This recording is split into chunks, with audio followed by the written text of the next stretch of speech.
The hymnal's binding had been mended once with tape. J.R. ran his thumb along the rough edge and felt where the corner had been worn shiny by 100 Sundays. The wood of the pew was smooth as a river stone under his palm. He kept his knees tight, toes pressed in his black shoes to the floor. The air held polish and the faintest trace of wintergreen from someone's purse. In the next 15 minutes, you will see a boy refuse a hymn, and the one quiet thing his mother did instead that let him breathe. The preacher's voice dropped into the last prayer. He folded his hands on the pulpit. A cough sounded 3 rows up and stopped. The organist set her fingers on the keys like a woman about to tell a secret. Sun made small blue and red shapes on the floor where the stained glass window threw them. J.R. watched a patch of color touch his shoe and slide away as a cloud passed. Behind him, the church's screen door had gone still at last. No more latecomers. Just the room, the breath of it, the people who had known his brother since he was a baby, and the space where Jack should have been. J.R. did not lift his head. He stared at the small print of the hymnal and did not read it.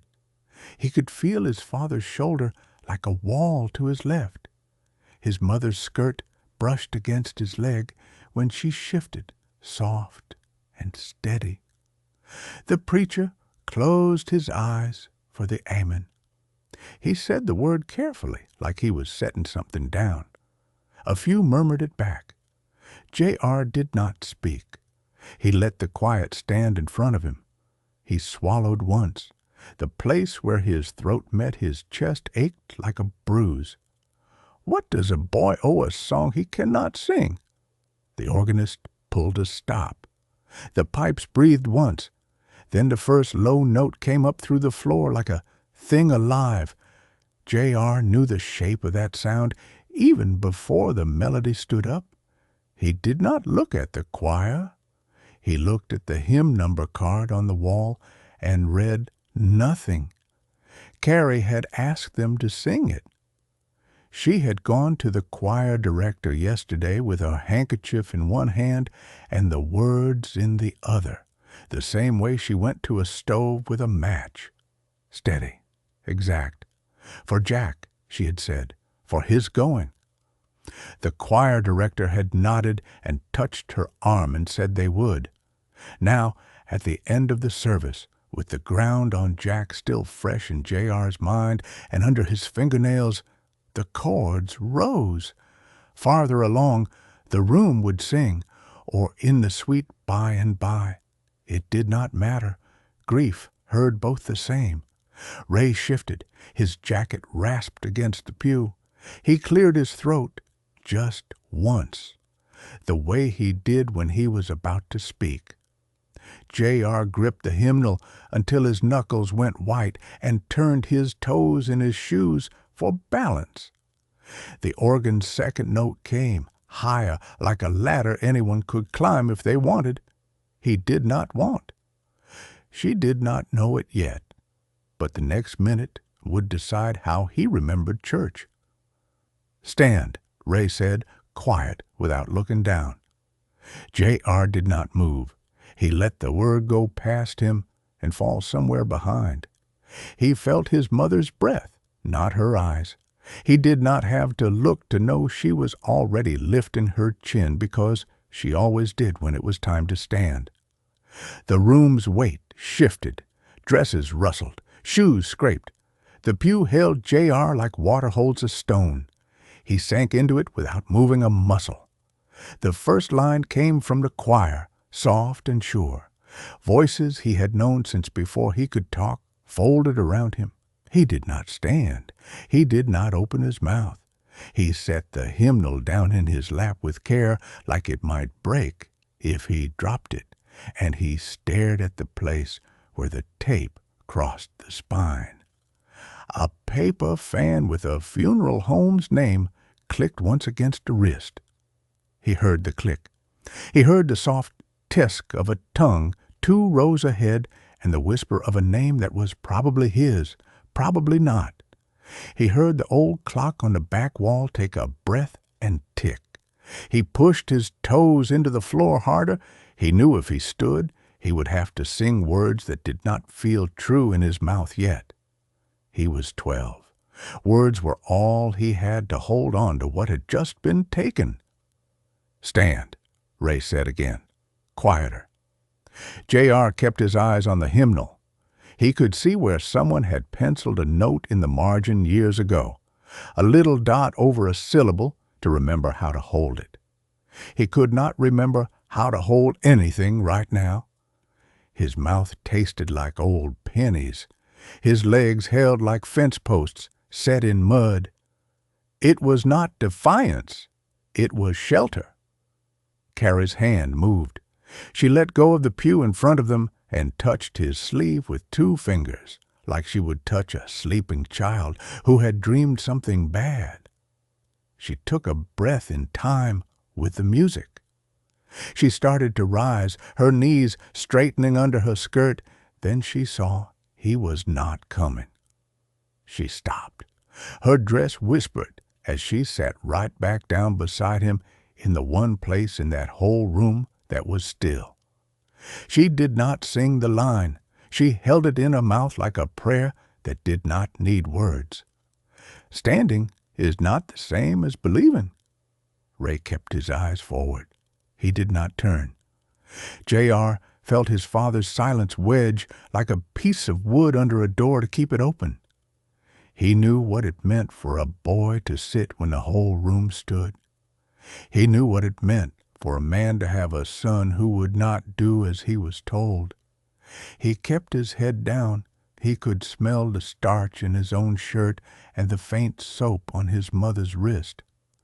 Most of us have known a room like that one, the kind where the clock gets loud. A baby made a soft sound somewhere near the front. The preacher closed his eyes and sang without looking at a page, a man who had sat through 300 funerals and knew this one would join the others in the place he went to at night when the house went still. The soprano in the second row carried the melody like a thread that would not break. The tenors found the line under her and kept it. J.R. did not sing. He let the words go over him like rain. He felt them soak his shirt and run down his ribs. He did not lift his head. He did not fight the song. He just did not stand up. He sat there, palms open on the hymnal, while a room around him moved. How long can a child hold his breath in a room like that? Ray's breath came sharper than the rest. "Boy," he said. That was all. It carried the weight of a farm morning and a sawmill afternoon and the aching truth of 2 sons in one empty seat at Sunday dinner. It carried a father's wound, which is heavier than a father's anger. He waited for the hand on the back of his neck. It did not come. Instead, Carrie folded her palm over his shoulder, soft, final, like the way she set a plate on a table when she wanted a man to know he was fed, even if he could not eat. Her ring touched the seam of his jacket. He let his shoulders drop into her touch. He breathed once, shallow. He breathed again, deeper. The second verse lifted the room. People who had not sung the first found the second. Words about meeting, about knowing, about the far side of the river. He heard them all. He believed some of them and could not say them out loud. The organ swelled and the wood sang with it. He felt the low note in the pew under his thigh like a hum and bone. He thought of the gravel on the road to the cemetery and the way it had sounded under the tires yesterday. He thought of the dirt falling on the casket like someone shaking a rug clean. He thought of Jack's hands, careful and sure, and the cut that was never supposed to come. He did not think past that. The mind stops where it must. He tasted salt at the back of his throat and swallowed it down. He turned one page even though he did not need it. He read no words. He found a place to put his grief that was smaller than the whole world and big enough to hold him. His lap, his hands, the book. He was not refusing God. He was refusing to lie. Carrie heard the reframe land inside her as if someone had said it out loud. She looked at the line she had asked for and felt two things at once: the ache of wanting to sing it for the boy she had named and raised, and the deep rightness of not asking the boy beside her to move before he could breathe. She did not stand. She stayed with him. Her thumb moved once on his shoulder, a mother's metronome, the slow beat he could measure his chest against. Ray held himself like a post that would not bend in a storm, his jaw set and unset. He sang one line because his mouth knew it. He stopped on the next because his heart could not hold the word. He stood very straight and felt like he might split down the middle if he did not hold to the pew. The third verse came. Someone in the back sang off key and did not know it. The sun slid behind a cloud, and the colors on the floor changed. The organist missed 1 foot pedal and recovered. The room kept going the way rooms do when they have outlived more than one family's hardest week. A girl in a blue dress passed a tear to the corner of her eye with the edge of her knuckle. An old man took a longer breath between phrases. A child in the front row turned around to look at the back and was turned back gently by his mother's hand on his head. The fan clicked again. The clock ticked. The hymn went on. J.R. moved his hands to the outer edges of the hymnal, palms flat now. He loosened his grip.